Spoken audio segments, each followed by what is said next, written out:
Hi friends, அடுத்த promo என்னென்னு பார்த்தீங்கன்னா செம்ம இன்ட்ரெஸ்டிங்காக ஆல்ரெடி ப்ரொமோ பார்த்துருப்பீங்க. நம்ம விஜயும் சரி, நம்ம அம்முக்குட்டியும் சரி, நம்ம காவேரி வீட்டில் வந்து அப்படியே வந்து சந்தோஷமாக வராங்க. இதை பார்த்த காவேரிக்கு ஒன்றுமே புரியல, என்னடா மறுபடியும் வந்துட்டாங்க அப்படின்ற மாதிரி பார்க்குறாங்க. அங்கே போய் கிச்சனில் உரிமையாக பார்த்தீங்கன்னா விஜய் வந்து சாரதாக்கு ஹெல்ப் பண்ணிக்கிட்டு கிரேவி செய்யலாமா, அது செய்யலாமா, சமையல்னால் இப்படி தான் இருக்கணும் அப்படின்னு சொல்லி 2 பேரும் சேர்ந்து கலகலப்பாக மாமியாரும் மருமகனும் சமைச்சிட்டு இருக்கதை ஒளிஞ்சு இருந்து நம்ம காவேரி பார்த்து என்னவா இருக்கும் இது அப்படின்ற மாதிரி யோசிக்கிறாங்க. அதுக்கப்புறம் சாப்பாடுலாம் சாப்பிடும்போது விஜய் வந்து ஒரு வார்த்தையை விட்டுறாரு, ஏற்கனவே இருக்கிற கைப்பக்குவம் அப்படியே இருக்குது, கொஞ்சம் கூட மாறலை அப்படின்ற மாதிரி. இந்த விஷயம்லாம் வந்து காவேரிக்கு ஒன்றும் புரியாமல் யோசிச்சுட்டு இருக்காங்க. அதுக்கப்புறம் பார்த்திங்கன்னா நம்ம ஆல்ரெடி அப்டேட்ஸில் சொன்ன மாதிரி தான் விஜய் வீட்டுக்கு காவேரி போகிறாங்க. நைட் டின்னருக்கு பார்த்திங்கன்னா அவர் இன்வைட் பண்ணியிருக்காரு. சாரதாவும் பார்த்திங்கன்னா கண்டிப்பாக வந்துடும் அப்படின்ற மாதிரி சொல்கிறாங்க.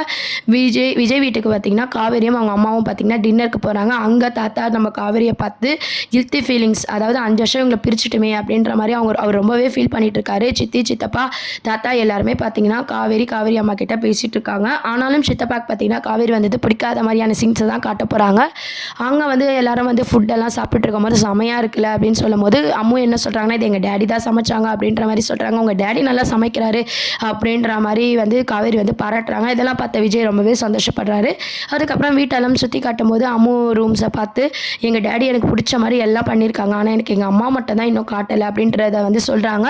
இந்த வீட்டுக்கு நீங்கள் வந்த ஞாபகமாக ஒரு செல்ஃபி எடுத்துக்கலாமா அப்படின்னு சொல்லி அம்மு கேட்க போகிறாங்க. அம்மும் காவேரியும் ஒரு செல்ஃபி எடுக்கிறது மூலமாக விஜய் ஃபோனில் பழைய காவேரியை வந்து காவேரி பார்த்துட போகிறாங்க. பார்த்துட்ட பிறகு போய் கேட்க போகிறாங்க. இது உண்மையிலே விஜய் எல்லாருக்குமே வந்து ஷாக்கிங்காக இருக்குது. கூடிய சீக்கிரம் வந்து உண்மையை தெரிஞ்சால் காவேரி உயிருக்கே ஆபத்து வரும் அப்படின்னு சொல்லிட்டு நம்ம விஜய் என்ன பண்ண போகிறாருன்னா, என் ஒய்ஃபை உங்களை மாதிரி இருந்தாங்க அப்படின்ற மாதிரியான சீன்ஸை தான் கொண்டு வருவாங்க. அந்த யதார்த்தத்தை காவேரி புரிஞ்சு விஜய் கூட பழக போகிறாங்க. இந்த மாதிரியான ஒரு சீன்ஸை தான் வந்து அப்கமிங்காக கொண்டு வர போகிறாங்க. இதுக்கு நடுவில் பார்த்திங்கன்னா காவேரியோட தங்கச்சி இருக்காங்களே யமுனா, அவங்களும் காஞ்சிபுரத்துக்கு ட்ரான்ஸ்ஃபர் ஆகிற மாதிரி ஒரு அப்டேட் கிடச்சிருக்கு. ஸோ நிவின் நம்ம விஜயை பார்க்க போகிறாரு, நம்ம யமுனாவும் பார்க்க போகிறாங்க. இவங்கெல்லாம் ஏன் விஜய் கூட பேசுகிறாங்கன்னு சொல்லி காவேரி யோசிக்க போகிறாங்க.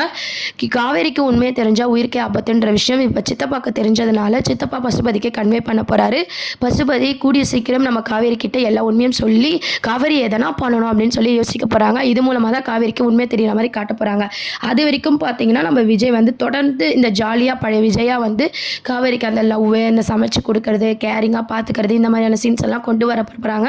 காவேரிக்கு அப்பப்போ சந்தேகம் வந்தாலும் அவங்க ஒய்ஃப் ஞாபகமாக தான் இதெல்லாம் பண்ணிட்டு இருக்காருன்னு சொல்லி அதை வந்து புரிஞ்சுக்கிட்டு அவங்களும் பார்த்தீங்கன்னா பேலன்ஸ் பண்ணுற மாதிரி காட்ட போகிறாங்க. பசுபதி உண்மையை சொன்னதுக்கப்புறம் நம்ம காவேரி அதை எப்படி எடுத்துப்பாங்க அப்படின்றதெல்லாம் வெயிட் பண்ணி பார்க்க வேண்டியது இருக்குது. உங்களில் எத்தனை பேருக்கு காவேரிக்கு பழசெல்லாம் ஞாபகம் வந்து விஜய் கூட சேரணும்னு நினைக்கிறீங்களோ அவங்கள மறக்காமல் கீழே கமெண்ட் செக்ஷனில் சொல்லி சேனலையும் மறக்காமல் சப்ஸ்கிரைப் பண்ணுங்கள் ஃப்ரெண்ட்ஸ். இந்த ப்ரோமோ உங்களில் எத்தனை பேருக்கு பிடிச்சிருக்கு அப்படின்றத ஒரு லைக் பட்டனை கிளிக் பண்ணி மறக்காமல் சப்ஸ்கிரைப் பண்ணுங்கள். தேங்க்யூ.